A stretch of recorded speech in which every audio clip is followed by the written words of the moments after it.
Morning. I do thank you all for coming today, and I know we've had more of a skeleton crew today with everybody out for the youth convention, but they should be back this afternoon. I know they've had a good time, they've made some good friends. Tanya said there's a young man that I should be concerned about, so I'm not sure. The sister's been kind of checking things out. I told Tanya, I said, you better do some recon. So, but you didn't hear that from me. So I'm sure sis will be a little embarrassed, but that's all. That's a daddy's right.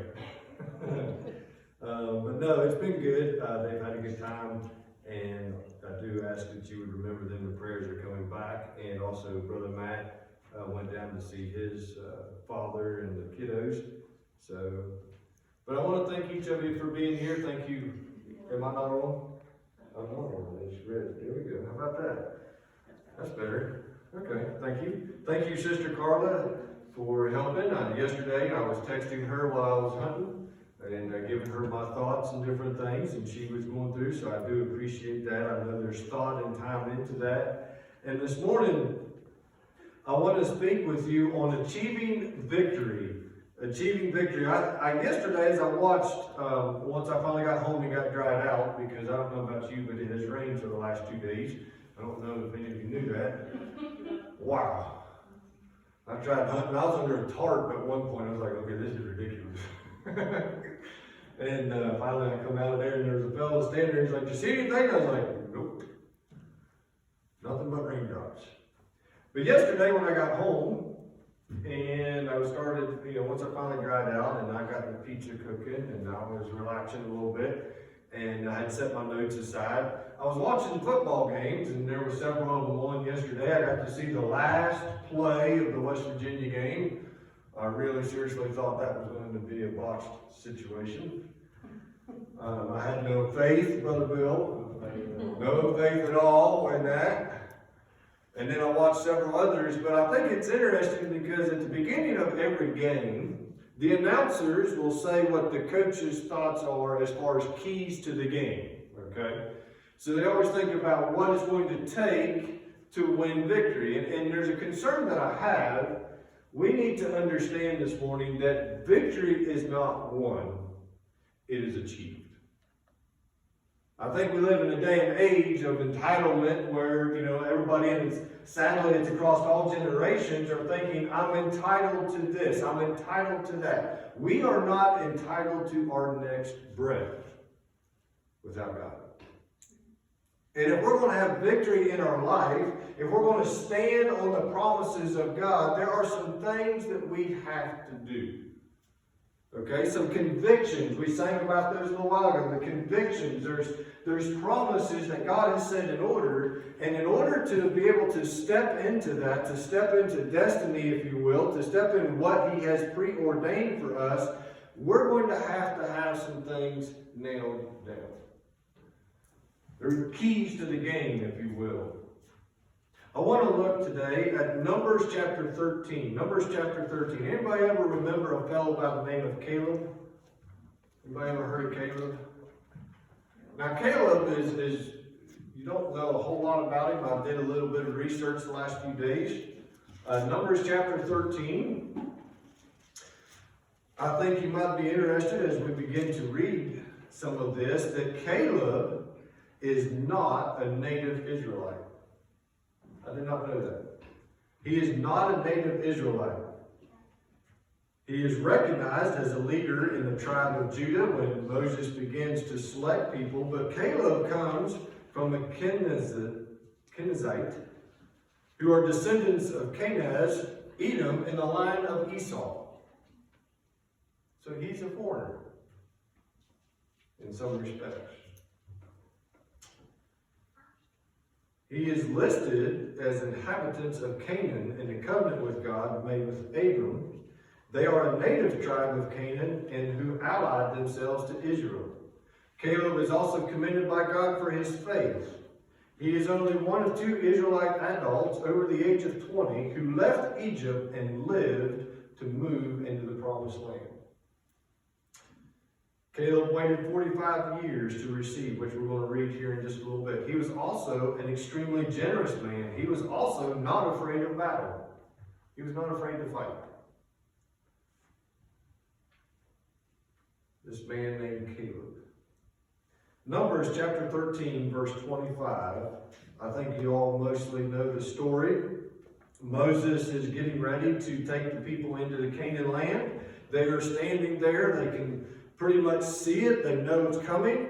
And he gets an order from God that says, pick 12 men, one from each tribe, and go out and spy out the land. 40 days. Give him 40 days, okay? Go spy out the land. So he goes through. He lists them all. You can read them in Numbers chapter 13. It's in the first part of the chapter. And one of those that's listed is Joshua, which actually is listed as Hoshua. But Moses changed his name, as you and I know it, as Joshua. And also Caleb. Caleb is listed there, as well as the 10 others that are listed.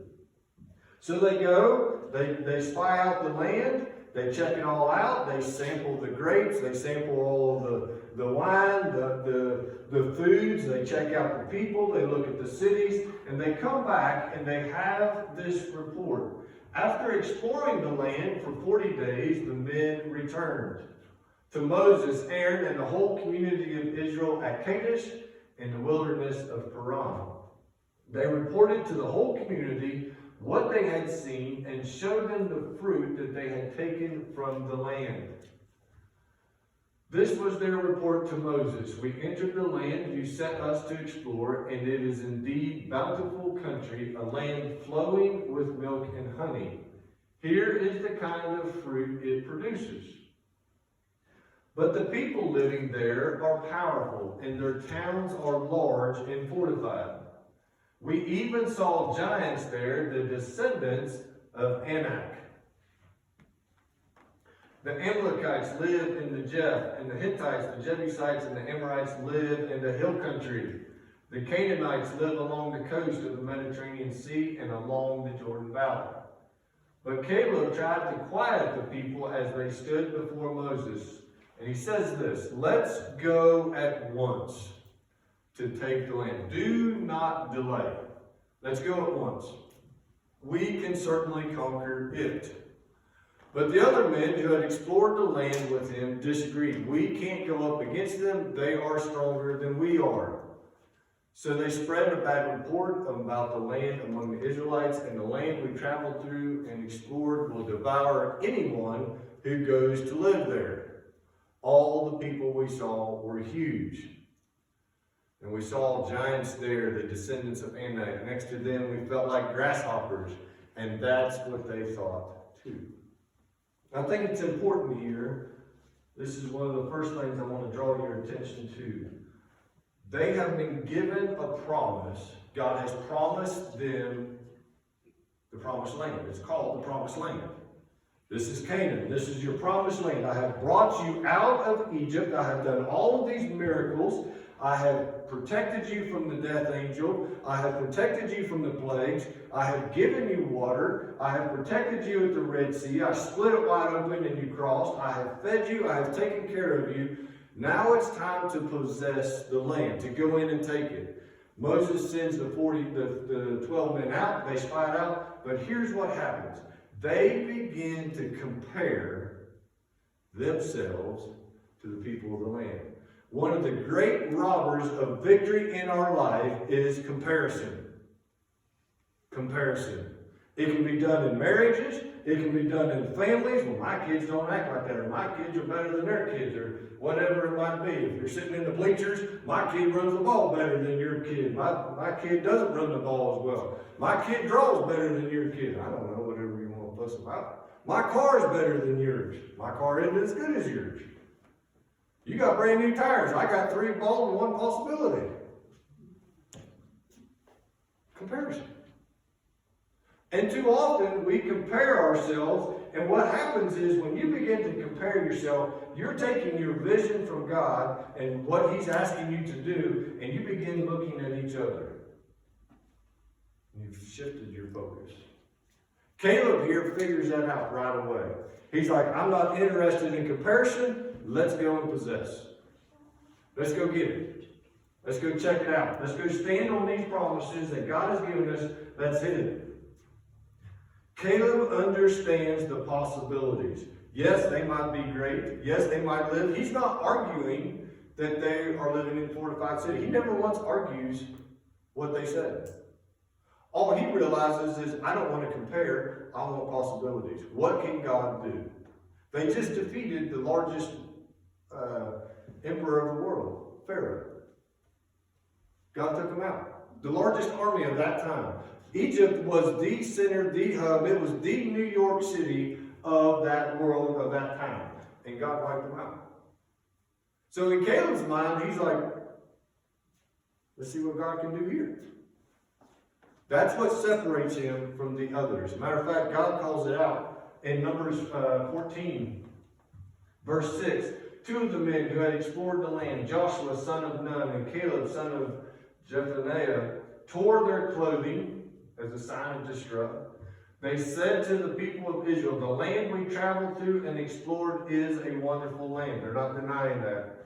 And if the Lord is pleased with us, he will bring us safely into the land and give it to us. He's not only going to bring it to us, or bring us into it, he's going to give it to us. That's standing on the promise. It is rich land flowing with milk and honey. Do not rebel against the Lord, and don't be afraid of the people of the land. They are only helpless prey to us. They have no protection. Yes, they might be bigger than us. Yes, they might be stronger than us. Yes, they might be in a fortified city. But who are they when we have God? Okay? Don't be afraid. That's what he's saying. Listen. But the whole community began to talk about stoning Joshua and Caleb. Then the glorious presence of the Lord appeared all to the Israelites at the tabernacle. Oh boy. God's like, okay, time out. God called a timeout. Ever need a timeout in the game? Everybody's against you and you call timeout? Coach is like, come here, we're going to talk about this. God's like, timeout, we're going to talk about this. Because we got a situation here. We got everybody that's against Moses and Joshua and Caleb. They are upset because somebody gave a good report. Isn't it just like that in our lives? Man, everything's just terrible, and then you call somebody on the phone or somebody posts on Facebook how wonderful their life is, and you're just like, why? Because we compare. We compare. Joshua and Caleb realized the possibilities. Quickly, let's get 20 through 25, and then we'll really get into it. Then the Lord said, I will pardon them as you have requested. Now, I skipped a little bit right there, but God's ready to kill them. He's ready to kill the people. He told Moses, I'm going to kill them. I'm going to save these two, and I'm going to raise up a whole new people. Okay? I've had enough. Moms, you understand. I'm going to kill them. I've had enough. Verse 21, Moses actually intercedes and says, hey, wait a minute. Let's think about this. So God says, I will pardon them, but as surely as I live, and as surely as the earth is filled with the Lord's glory, not one of these people will ever enter the land. They have all seen my glorious presence and the miraculous signs I performed, both in Egypt and in the wilderness.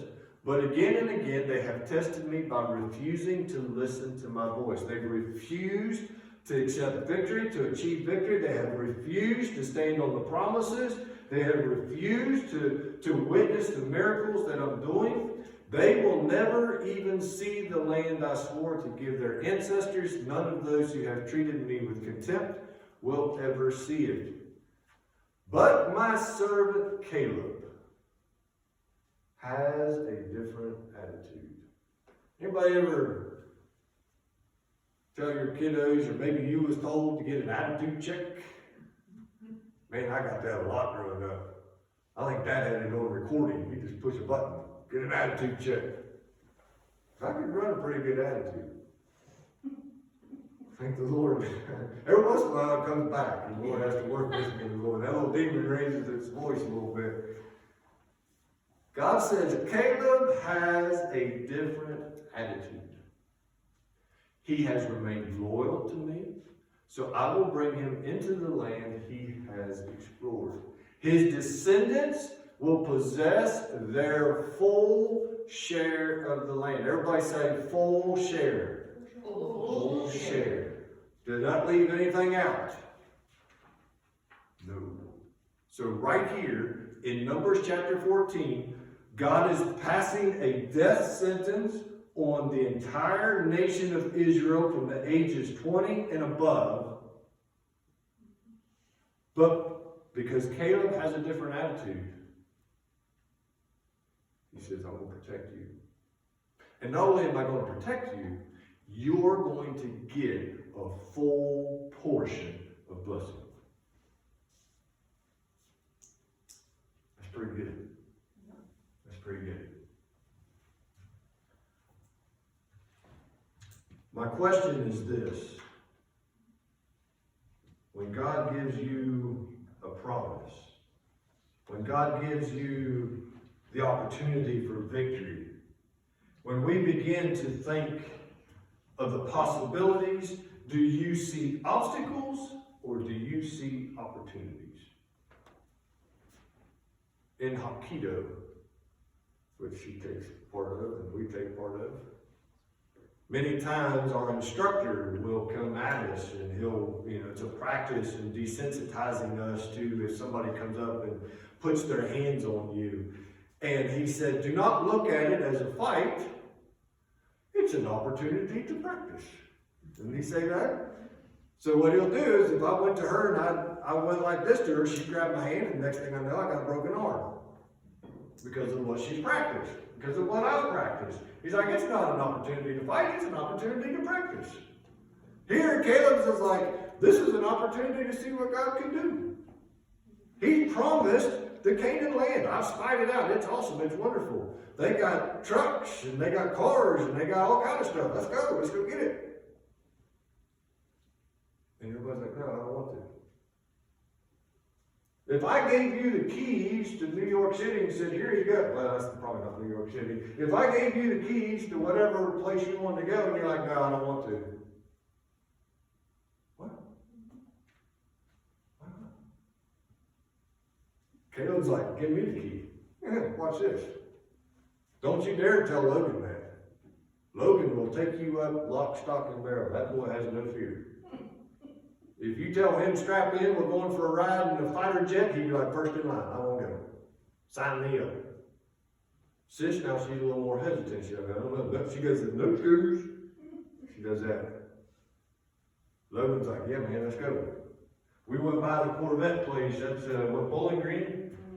Bowling Green. He is dying to drive one. I'm telling you right now, he is dying. He is counting down the days till he's eligible to go drive. We've been by there 2 or 3 times when we went down to see Granny and Papa, and then in the subsequent years of them passing and going back and forth.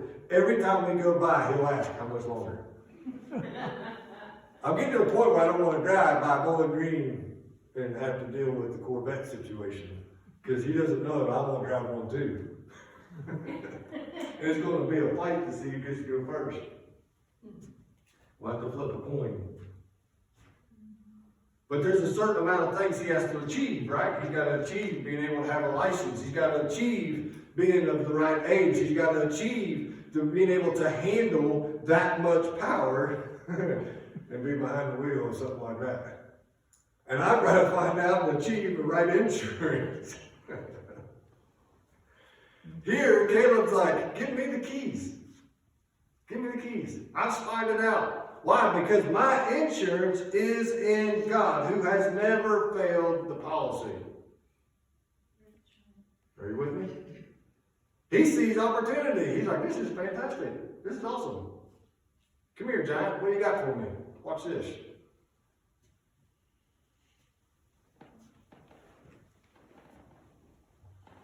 Joshua chapter 15. I forgot one word. Joshua chapter 15, verses 13 through 19. The Lord commanded Joshua to assign some of the Judah's territory to Caleb, son of Jephthah. So, we've skipped a lot of territory. Okay, we skipped a lot of things. 40 years in the wilderness we've skipped. Now they've been 5 years taking over the Canaan land. Because remember, I want you to understand, victory is not won just because they survived 40 years and stepped across the Jordan River into the Canaan land doesn't mean they automatically get it. You've got to go possess it. That's a fight. That means you're going to get bloody. That means you're going to get dirty. That means you're going to get your knuckles skinned. Okay? That means you're going to have to turn the key. You're going to have to start the engine. You're going to have to get up and get it warmed up. You're going to have to, man, this morning I had to warm my car up. First time in a long time. I had almost an inch of snow. I have to get up. You're going to have to start the car. You're going to have to clean it off. Get ready. It's the Lord's day. You're going to have to possess it. So now, I want you to understand this for just a moment. Think about this. Okay? The only people that are now standing in the Canaan land that are of his age is Joshua and Caleb. Everybody else is younger. They are the eldest. They're the seniors. And I love what happens here because instead of taking a back seat and putting it on cruise control, thank you, dear. I got drowned yesterday and I'm still thirsty. The Lord commanded Joshua to assign some of Judah's territory to Caleb, son of Jephunneh. So Caleb was given the town of, that place which is called Hebron, which has been named after Anak's ancestor. Verse 14. Caleb drove out the 3 groups of Anakites, the descendants of Sheshai, Amahai, and Talmai, the sons of Anak. Those are giants. All 3 of those are giants. Okay? So he took on the giants. He's like, let me have them. For there he went to fight against the people living in the town of Deborah, formerly called that. And Caleb said, I will give my daughter Askarsh in marriage to the one who attacks and captures this city. Check this out. Caleb's at a point too where he's like, I'm going to delegate this. And I want to see who is going to act on my promise. Okay? You see what he's doing? He's teaching them. He understands God's promise and he's acting on it. Now he makes a promise because he wants to find out if what he's learned is being passed down to the next generation. So he says, I'll make a promise. If you attack this city, I'll give you my daughter in marriage. And so he does. Nathaniel, the son of Caleb's brother Kenaz, was the one who conquered it. So Asa became Nathaniel. I don't know why they name people like that. When she married him, she urged him to ask her father for a field. As she got down off of her donkey, Caleb asked her, what's the matter? Verse 19, she said, give me another gift. You have already given me land and Negev. Now please send me springs. Now please give me springs of water too. So Caleb gave her the upper and the lower springs. She understood standing on the promises. She wanted a double portion. Remember in Elijah and Elisha? When God asked Elisha, what would you have? I want a double portion of Elijah. Now, this is a little fun fact. The amount of miracles that Elijah performed, Elisha performed almost double of what he performed. The last one that made the double, do you remember the story when his bones were in there and they threw the guy in there that was dead? And what happened when he touched Elisha's bones? He became alive. Remember that? We're going to have a class on that, I can tell. In the story, in the history, when they put the dead guy that had passed away in, his body touched Elisha's bones and he was made alive. That finished the double amount of miracles that God had promised him. God doesn't waste promise. When he gives it to you, When he lays it out there, don't be afraid to take a hold of it. Now, there are 5 principles that I want to look at that Caleb did, that Caleb understood. Number 1 is faith. Faith. Hebrews chapter 11 verse 1 says this. Now, I'm using the Message Bible, so it'll be a little bit different, but I like how it reads. It's kind of neat. It says, the fundamental fact of existence is that this trust in God, this faith, is the firm foundation under everything that makes life what? Worth living. I like how that reads. It's the firm foundation. Caleb understood. He may have not understood a whole lot of other things, but he understood this. God was faithful. So I'm putting my faith, that's what I'm basing my life on. My faith, my conviction in God.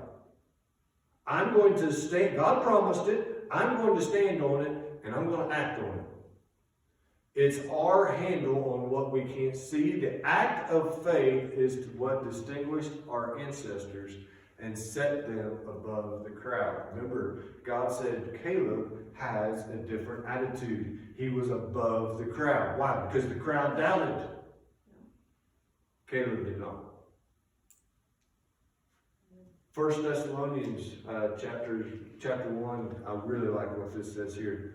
Every time we think of you, Paul's writing, we thank God for you. Day and night you are in our prayers as we call to mind your work of faith. See, we have to understand something. Faith, you can't just have faith and then stand there and wait. Faith is action. Faith has action. Matter of fact, it says, I believe, I think it's James, it says faith without deeds is dead.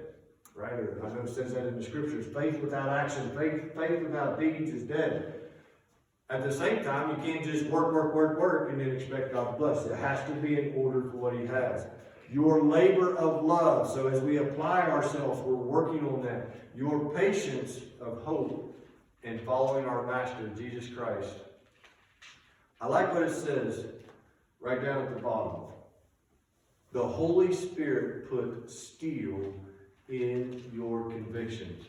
Today I want to encourage you, no matter your age, no matter your situation in life, I want to beg you, I want to ask you, if you are going to have victory, if you're going to achieve victory, you've got to have faith of steel. Unwavering. Without thought.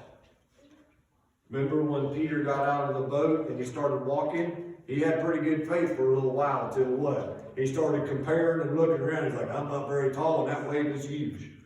That wouldn't be me. Because I'm like, I got this. Them waves are only 5 foot high. Now, next thing I know, they're 8 foot high. And I'm like, ooh, get a little rough in here. The bathtub's getting a little deep. And I love what Jesus says. He says, you of little faith.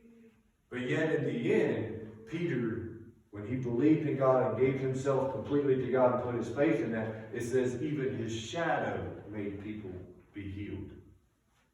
That's how much God he had in him. Standing on the promises. Put your faith in God. That's number 1. That has to be number 1. It says right there, that is your foundation. Your faith in God. Nail it down. That's number 1 principle. Number 2 is vision. Number 2 is vision. Godly vision allows us to focus on the possibilities instead of the comparisons. It's obstacles or opportunities. Look at Habakkuk chapter 2, verses 2 through 3. And then God answered, write this down. Listen, when God gives you a vision, when God gives you something that he wants you to work for, write it down. I know it may sound really crazy, but downstairs, 3 years ago, when Robbie and I sat down at the dinner table on Thanksgiving Day at her dinner table, and we both looked at each other, and I told him, I said, I've been thinking and I've been praying about going out west to hunt an elk. He said, okay, let's do it. I wrote it down. And downstairs on my squat rack that I made, I've got a picture of an elk, and I put the date, and I put the scripture. Now, I haven't got an elk yet, but I'm exercising on that promise. And I know it sounds crazy, but that is a real life lesson of what God wants us to do in our life. He wants you to work, to achieve what He would have, to reach for victory, to go after it. I heard yesterday so many times there was a defining moment in each of them ball games where the announcer's like, it's now or never. Now's the time. The game's on the line, right? And we love those. We all sit for them. In the movies, if you're watching a movie, it's like the defining moment. You know, it's the climax of the movie. And everybody's on the edge of your seat. You're eating popcorn and you're just going to town. You're waiting. What's going to happen? We love those. Do you know every single one of our lives has that moment? Every single one. Write it down. And he says this, write it out in big block letters so that you can read it on the run. That's large print. And I'm finding out, you know, as I get a little bit older, I need large print. It's getting worse. The vision, the message is a witness pointing to what's coming. What is the witness? When God gives you a vision, when God says, you can achieve this, I'm with you. It might be in the boardroom. It might be, you know, in a career. It might be what God wants you to do in your life as far as preaching and teaching, whatever it is. I will tell you this, I ran from it for many years because I was scared. I didn't want to do it. But thank God He caught up to me. The vision, when God gives that to you, that is a witness that God is going to be faithful and He's going to be with you. It aches for the coming. It can hardly wait. It doesn't lie. If it seems slow in coming, wait. It's on its way. Here's the problem. Many times, just like Joshua, bless you, just like Joshua, he was ready to go. He's like, let's go. Let's get it. Let's go after it. He had a vision, like, I can see it. And he physically could see it. But there was a problem. Not everybody could go. So I want to tell you this. There are times in our life where God gives you something and not everybody can go. But you got to be willing to write it down. And there may be times where it may not be right now, but it's coming. It's kind of like this. I ought to be able to tell what you're waiting on by what you're working on. For the last 3 years, right? And then your last 2 years got to go. But for a year and a half before I got to go out west, I spent walking up and down the road with a backpack and weights. You know how many people stopped and asked if I needed a ride? They're like, you need a ride? I'm like, no, I'm good. Finally, one guy stopped and he says, oh, you going elk hunting? I love doing that. I'm like, no, I ain't going elk hunting. Gotta wait a year. What was I working on? What am I waiting on? I'm waiting on the right time. Sometimes there has to be other factors that come in. So just because God doesn't move, you get the vision today and it doesn't happen tomorrow, doesn't mean God wasn't faithful. It just means it may not be the right time. Are you with me? And that's hard. That's difficult. Sometimes, and I've told you many times, I'm not a patient. I have the patience of Job with you, but I'm not patient with myself. I need to clarify that. I'm not patient with myself. I can wait all day and do whatever I need to help you. But for me, I struggle. And that's one of them. He says, if it's slow in coming, just wait. It's on its way. But that doesn't mean we got to sit. That means there's things that we can be doing. Which brings to the third principle, motivation. What is your motivation? I think it's kind of interesting that we may not be motivated to clean the house, but we're motivated to run to the store. We're motivated to go lift weights. We're motivated to whatever it might be. Huh?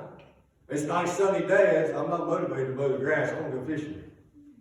I got all kind of energy for fishing. Mow the grass. I'm like, oh, I better sit down and wait this minute. Motivation. What is your motivation?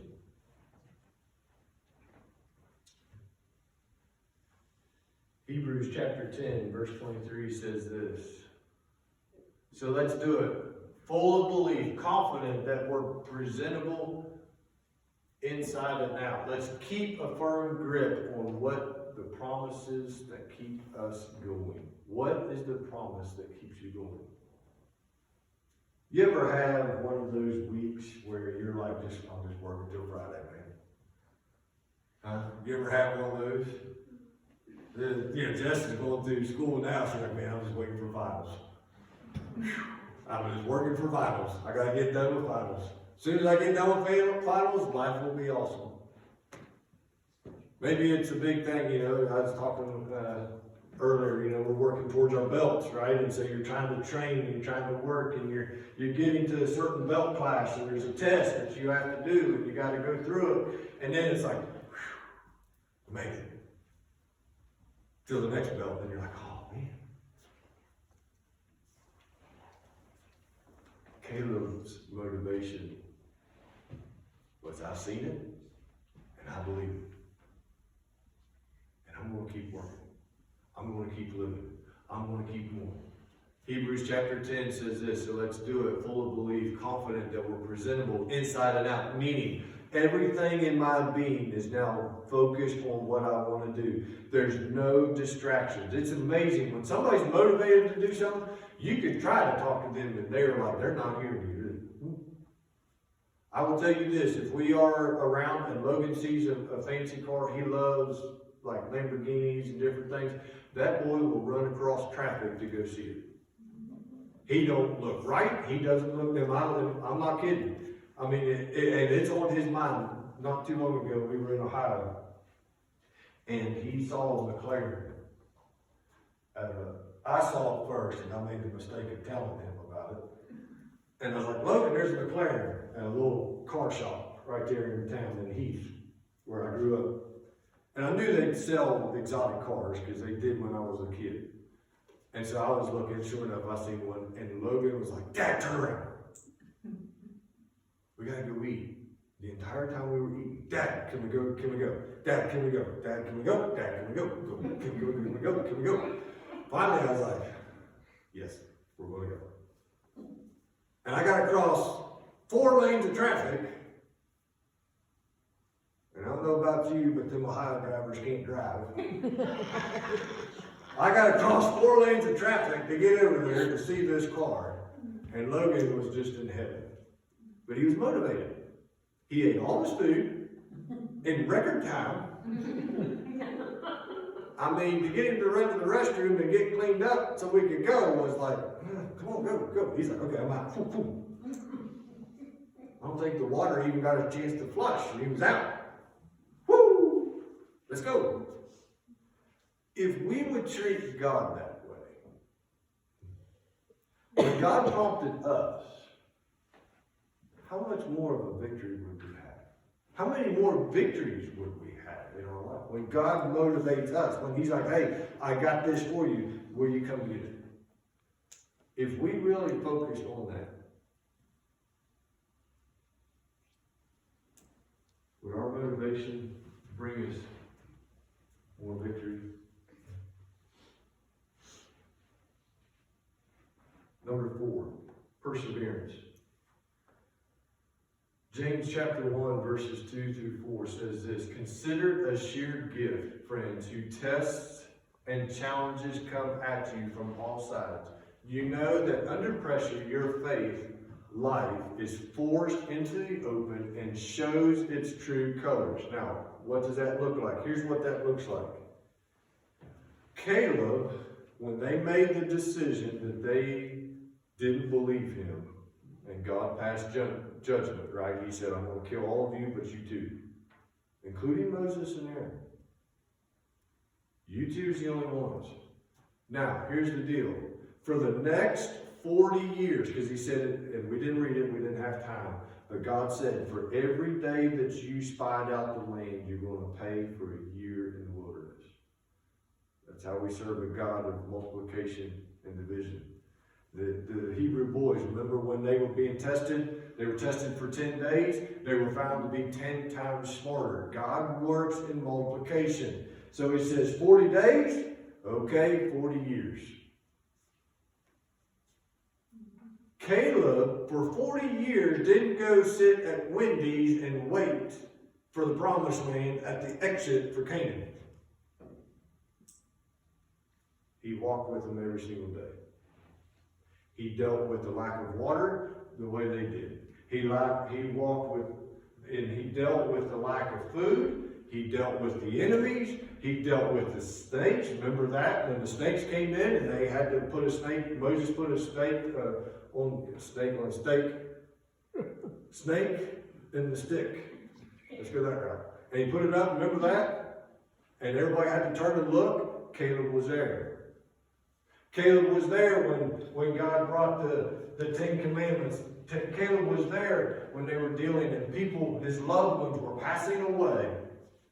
Day after day, Caleb stayed true. He persevered.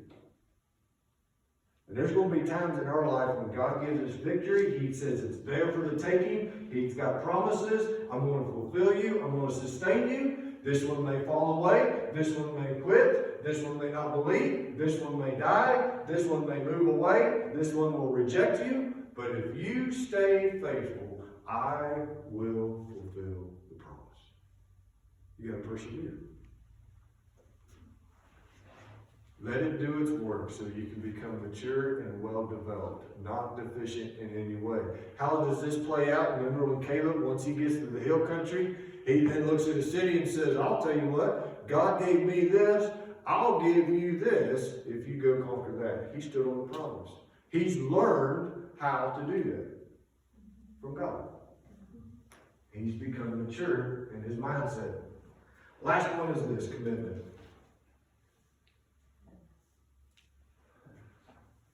Deuteronomy chapter 6 verse 5 says this.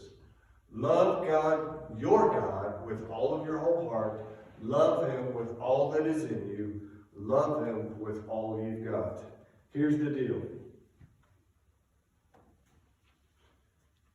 In every football game, in every decision in a boardroom, in every decision in life, every decision in a marriage, every decision in a family, every decision that you make in terms of life goals and things that you want to achieve and you are trusting in God, there's going to come a defining decision.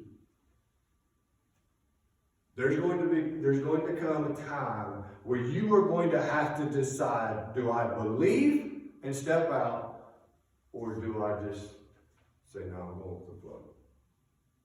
It's going to happen. Look at what Joshua says in verse 24, or chapter 24. So now, fear God, worship him in total what? That was really weak. Worship him in total commitment. That's the last one. Get rid of the gods of your ancestors' worship. In other words, look at it this way. If I'm going to be committed to God, I can't put my hope and trust in anything else. You can't be divided. A house divided against itself cannot stand. You can't ride the fence. You're either going to be all in or you're out. Get rid of the gods. What's the gods in your life that has taken the place of the one true God? If you're going to achieve victory, what is it that he's asked you to go after? What is it that he's put there that he wants you to write down, that you're putting your faith in? You can't trust in anything else for what he's given. Verse 15 says, if you decide that it's a bad thing to worship God, then choose a God you'd rather serve and do it today. Sadly, today we see a lot of people choosing career, choosing finances, their 401, politics, a way of life, a lifestyle, whatever they're going to commit to. A lot of people are choosing those gods rather than the one true God. He says, choose one of the gods your ancestors worshiped from the country beyond the river, or one of the gods of the Amorites and those of the land you're living now. But as for me and my family, we worship God. He made that decision a long time ago. And I want to ask you today, have you made that decision? And are you committed to it? That's the only way you're going to achieve victory. We need to understand victory is not given to us. You're going to have to go out and get it. You're going to have to go out and fight for it. Caleb understood when he asked Joshua, I want the hill country. We didn't read it, but he says, I'm 85 years old, and I'm just as strong today as I was at 40. I want the hill country.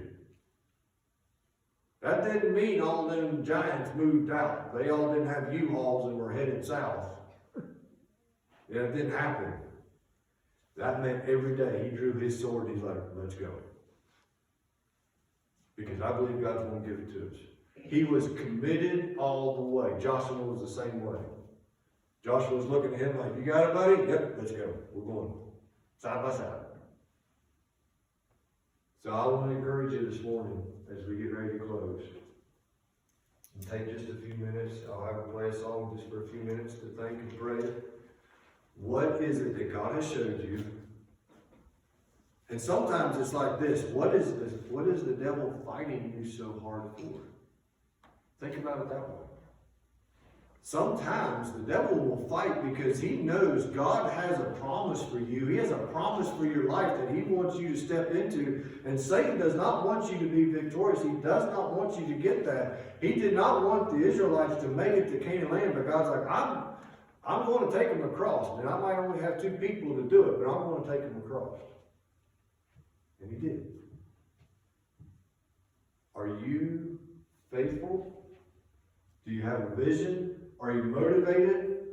Are you willing to persevere no matter what it is? Are you committed to standing on the promises that God has given? And are you willing to make that decision that says, as for me and my family, we're going to worship the Lord? Because ultimately, that is what's going to make heaven our home. That should be the vision and goal for every single one of us. To make heaven our home. And we don't know the time or the place when we will cross over into that decision. We don't know. There's no great clock that says when it's our time. Only God knows. And I wouldn't be a very good pastor if I didn't take a moment and say, listen, I don't know what you're dealing with in your life. I don't know what has come against you. I don't know what vision you're trying to reach for and you feel like you failed. But I want to encourage you, God is here. Today is the day of salvation. Step out, be committed, and say, I'm going to go all the way. And I promise you, God will meet you. He'll be right there. Would you bow your heads? Dear Father, we come to you. We thank you and we praise you for the opportunity to break bread this morning, dear Lord. We thank you for your faithfulness, that you take care of us, that you help us, dear Father, that if we are willing to do the work, if we are willing to step out and say, you know what, I'm going to believe, I'm going to step into your promise, I'm going to reach for what you have, that, dear Lord, you will not let us fall. That you sustain us through perseverance and motivation and commitment. And we thank you and we praise you. And I ask you, Lord, that your Holy Spirit would be free, move about and prick our hearts and lives, dear Father, at the places that we need to let God's go and focus on you, God, the one true God. And we thank you in Jesus' name. And I ask